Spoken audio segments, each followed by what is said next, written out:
Hey what's up guys, welcome back to my channel. तो आज हम यहाँ पे बात करने वाले हैं PLAAF के बारे में, यानी कि पीपल लिबरेशन आर्मी एयरफोर्स के बारे में। तो जब भी इंडियन एयरफोर्स के जो फाइटर जेट्स हैं वो क्रैश होते हैं तो यहाँ पे कहा जाता है कि पूरी फ्लीट को ही रिटायर कर देना चाहिए। साथ ही साथ जो आर्ग्यूमेंट है, जो डिबेट है, वो भी निकल के आता है कि क्या हम इतने पुराने एयरक्राफ्ट से चाइनीज़ एयरफोर्स का सामना करने वाले हैं, या फिर ऐसा भी कहा जाता है कि इंडियन एयरफोर्स कभी भी चाइनीज़ एयरफोर्स का सामना नहीं कर सकती है। तो इसके बारे में आज हम डिटेल में समझेंगे और चाइनीज़ एयरफोर्स को भी जानेंगे। तो चाइना के पास करीबन 5 डिवीजन्स हैं, यानी कि जो थिएटर कमांड्स हैं वो 5 थिएटर कमांड्स हैं। साथ ही साथ जो उनके पास एयर बेसेस हैं वो यहाँ पे 150 एयर बेसेस के आसपास हैं। तो चाइना के पास जो सबसे पहली कमांड आती है वो यहाँ पे सेंट्रल थिएटर कमांड है, जिसको अभी आप स्क्रीन पे देख पा रहे होंगे। तो सेंट्रल थिएटर कमांड आप कह सकते हो एक तरीके से बैकअप कमांड है, जो ऑल ओवर चाइना में जो एक्टिविटीज़ हो रही हैं या फिर कोई भी थिएटर कमांड पे अटैक होता है तो ये जो कमांड है ये बैकअप में आ सकती है। इसके बाद आता है जो वेस्टर्न थिएटर कमांड है, जो कि पूरे के पूरे तिब्बत रीजन को, जो मंगोलिया का रीजन है, उसको यहाँ पे कवर करती है। तो ये जो थिएटर कमांड है आप कह सकते हो कि इंडिया को भी, यानी कि इंडिया स्पेसिफिक भी बनाई गई है। साथ ही साथ ये जो कमांड है ये पूरी तरीके से यूरोपियन थ्रेट्स भी जो आते हैं उसको भी यहाँ पे देखते हुए बनाई गई है। साथ ही साथ जो नेक्स्ट थिएटर कमांड आती है वो यहाँ पे सदर्न थिएटर कमांड है, जो कि इंडिया के अरुणाचल प्रदेश को भी देखती है। साथ ही साथ ताइवानीज थ्रेट, साथ ही साथ साउथ एशियन थ्रेट और यहाँ तक ही जो यूनाइटेड स्टेट्स का थ्रेट है उसको भी यहाँ पे संभालने में सक्षम है। उसके बाद यहाँ पे आता है ईस्टर्न थिएटर कमांड। ये जो कमांड है ये यहाँ पे स्पेसिफिकली ताइवान और साथ ही साथ US नेवी, जापानीज़ नेवी और साथ ही साथ जो नेटो अलायंस कंट्रीज़ हैं उसको देखते हुए बनाया गया है, क्योंकि चाइना को यहाँ पे जो थ्रेट है वो यहाँ पे US नेवी की फ्लीट से भी है। इसके बाद यहाँ पे आता है कि जो नदर्न थिएटर कमांड है, जो कि पूरी तरीके से रशिया, मंगोलिया और यहाँ तक कि यूक्रेन को भी देखते हुए बनाया गया है। साथ ही साथ साउथ कोरिया को भी देखते हुए बनाया गया है, क्योंकि ऐसा नहीं है कि चाइना और रशिया के बीच में लव अफेयर चल रहा है। रशिया को जब भी मौका मिलेगा, रशिया के साथ जब भी कोई कॉन्फ्लिक्ट होता है तो चाइना को बिल्कुल भी रशिया किसी भी कीमत पे नहीं छोड़ने वाला है। तो इतने सारे जो कमांड्स हैं वो चाइना के पास हैं। तो इसका मतलब ये है कि जो एयरक्राफ्ट्स हैं वो भी काफ़ी ज़्यादा नंबर में होंगे। तो जो सबसे पहला एयरक्राफ्ट है वो है इनका चेंदू J7, जो कि एक फाइटर जेट है, जो कि लाइसेंस्ड कॉपी है MiG-21 का, यानी कि MiG-21 को देख के ही बनाया गया है। दूसरा जो एयरक्राफ्ट आता है वो J8 है, जो कि J7 को ही देख के बनाया गया है, जहाँ पे KC रेडार लगाया गया है। साथ ही साथ जो ट्विन इंजन है वो लगाया गया है। ये जो एयरक्राफ्ट है ये पूरी तरीके से इसको इंटरसेप्टर बनाने की कोशिश की गई है, जहाँ पे इसकी जो मनोवरेबिलिटी है वो पूरी तरीके से खत्म हो गई, सिर्फ और सिर्फ जो स्पीड है वो यहाँ पे बढ़ गई है। उसके बाद जो एयरक्राफ्ट आता है वो है J10, जो कि एक मल्टी रोल फाइटर जेट है, जो कि काफ़ी डिसेंट एयरक्राफ्ट है। उसके बाद यहाँ पे जो एयरक्राफ्ट आता है वो है Su-30, जो कि 76 के नंबर्स में है, जो कि Su-30 MKK वेरिएंट में है। साथ ही साथ उसके बाद आते हैं Su-35, जो कि 24 के नंबर में है। उसके बाद यहाँ पे चाइना के पास एक और एयरक्राफ्ट है Q5, जिसका नाम है नैनचैंग Q5, जिसको 118 यानी कि 118 के नंबर में चाइना यूज़ करता है। उसके बाद यहाँ पे आता है J11 और J16, जो कि Su-27 की लाइसेंस कॉपी थी, जिसको 235 के नंबर में चाइना ने बनाया था, लेकिन उसको खोलकर उसके जो पुर्जे हैं उसको अलग कर चाइना ने दोबारा से उसको एक नया रोल दे दिया, जिसका नाम रखा है J16, जिसको स्ट्राइक फाइटर कहा जा सकता है, क्योंकि इसमें AC रेडार लगे हैं, बेटर एवियोनिक्स लगे हैं, बेटर इलेक्ट्रॉनिक सिस्टम्स लगे हैं।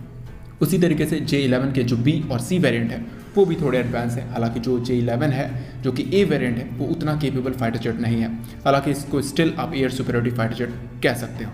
साथ में आता है चाइना का J20, so called stealth multi role 5th generation fighter jet, जिसको चाइना 20 की नंबर में अभी ऑपरेट करता है, और उनका कहना ये है कि वो इसको 500 के नंबर में ऑपरेट करेंगे इन फ्यूचर में। तो अब हम इस एयरक्राफ्ट के जो नंबर्स हैं उसको हम यहाँ पे जान लेते हैं। जो J7 है वो यहाँ पे 388 के नंबर में है, जो कि काफ़ी बड़ा नंबर है, और इस एयरक्राफ्ट को लास्ट बनाया गया था 2013 तक। उसके बाद यहाँ पर आता है Su-30, जो कि 76 के नंबर में है। उसके बाद Su-35, जो कि 24 के नंबर में है। सेंजान J8 96 के नंबर में है। चेंदू J10 जो है वो 235 के नंबर में है। J11 जो है वो भी 235 के नंबर में है। J16 जो है वो 50 के नंबर में है, और J20s हैं वो 19 के नंबर में है, और जो Q5 है वो यहाँ पे 118 के नंबर में है, यानी कि 118 के नंबर में है। इन सभी एयरक्राफ्ट का जो कैलकुलेशन है अगर हम उसको करते हैं तो 1125 आता है, यानी कि काफ़ी बड़ी फ्लीट नज़र आती है। और ये जो फ्लीट है ये रशियन फ्लीट के काफ़ी क्लोज है, यानी कि रशिया के पास करीबन 1200 फाइटर जेट्स हैं। तो ऐसा देखने में और सुनने में भी लगता है कि चाइनीज़ एयरफोर्स काफ़ी बड़ी एयरफोर्स है, काफ़ी एडवांस एयरफोर्स है, और काफ़ी पावर रखती है किसी भी तरीके की फायर पावर को अगर आप देखोगे तो आने वाले 5 से 7 सालों के अंदर चाइनीज़ एयरफोर्स से जो एयरक्राफ्ट्स हैं जो कि रिटायर होने वाले हैं वो J7, J8 और नैनचैंग Q5। तो इन सभी एयरक्राफ्ट्स के जो नंबर्स हैं वो 388, साथ ही साथ 118 और साथ ही साथ 96 तो 1125 में से यहाँ पे 388, 118 और 96 को यहाँ पे माइनस करते हैं तो 523 आता है, यानी कि 523 जो एयरक्राफ्ट हैं वो चाइना के पास क्वालिटी एयरक्राफ्ट हैं जो कि अच्छे नंबर में हैं। और चाइना का जो प्लान है वो यहाँ पे J10 को J7, J8 और साथ ही साथ नैनचैंग Q5 जो है उन सभी एयरक्राफ्ट से रिप्लेस करने का है। हालांकि ये जो प्लान है ये बिल्कुल इंडियन एयरफोर्स की तरह दिखता है, जहाँ पे तेजस मार्क 1A, तेजस मार्क 2 जो है वो यहाँ पे रिप्लेस करेंगे बाकी के जितने हमारे पुराने हो रहे एयरक्राफ्ट हैं उनको। लेकिन हम जो है वो थोड़ा स्लो हैं चाइना से, लेकिन ऐसा नहीं है कि जो फ्लीट है वो हमारी कमज़ोर है। यहाँ पे जो 523 एयरक्राफ्ट हैं इनमें से बहुत सारे जो एयरक्राफ्ट हैं वो यहाँ पे वेस्टर्न फ्रंट्स पर डिप्लॉय हैं जो कि यूएस को देखते हुए किए गए हैं। साथ ही साथ नदर्न फ्रंट पर भी डिप्लॉय हैं क्योंकि रशिया के अगेंस्ट भी चाइना को देखना है। साथ ही साथ जो कुछ एयरक्राफ्ट है वो इंडियन फ्रंट पर भी डिप्लॉय किए गए हैं।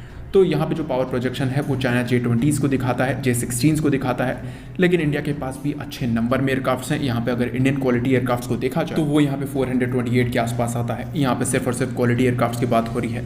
लेकिन अगर टोटल नंबर ऑफ एयरक्राफ्ट्स को अगर देखा जाए जो वहाँ पे 655 आता है, जहाँ पे अगर MiG-21s और साथ ही साथ जैगुआर्स को यहाँ पे निकाल देते हैं तो 428 एयरक्राफ्ट्स आते हैं। तो यहाँ पे अगर इन सभी एयरक्राफ्ट्स को देखा जाए तो चाइना के पास करीबन 500 के आसपास एयरक्राफ्ट्स है और हमारे पास 428 एयरक्राफ्ट्स। साथ ही साथ जियोग्राफिकल एडवांटेजेस हैं वो भी हमें मिल रही हैं, जो टेरेन एडवांटेजेस हैं वो भी यहाँ पे मिल रही हैं। साथ ही साथ ऐसा नहीं है कि एयरफोर्स से यहाँ पे युद्ध लड़ा जाता है। यहाँ पे जो फाइट है वो यहाँ पे आर्मी के बीच में होती है और जो एयरफोर्स है वो यहाँ पे सपोर्ट प्रदान करती है। तो यहाँ पे एयरक्राफ्ट के जो नंबर्स हैं वो हमारे पास कम नहीं है, हमें सिर्फ और सिर्फ थोड़ी बहुत और नंबर्स को बढ़ाने की ज़रूरत है, जहाँ पे हम चाइना को ईजिली मैच कर जाएंगे।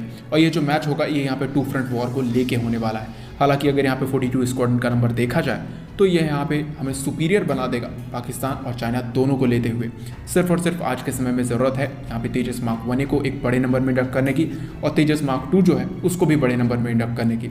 ये काम जैसे ही हो जाते हैं तब उसके बाद इंडियन एयरफोर्स जो है वो फार सुपीरियर हो जाएगी चाइनीज़ एयरफोर्स से। साथ ही साथ जो पैटर्न मिसाइल्स हैं यानी कि BVR missiles, close combat missiles, जिस पर इंडिया ऑलरेडी काम कर रहा है, जैसी वो सारी चीज़ें आ जाएंगी India will be far superior then Chinese air force. तो यहाँ पे चीज़ें ऐसी नहीं है कि चाइनीज़ एयरफोर्स के पास ड्रॉबैक नहीं है, ड्रॉबैक उनके पास भी हैं और काफ़ी बड़ा ड्रॉबैक है। तो आपको क्या लगता है इन सभी चीज़ों के बारे में? कमेंट करके ज़रूर बताएं। जय हिंद।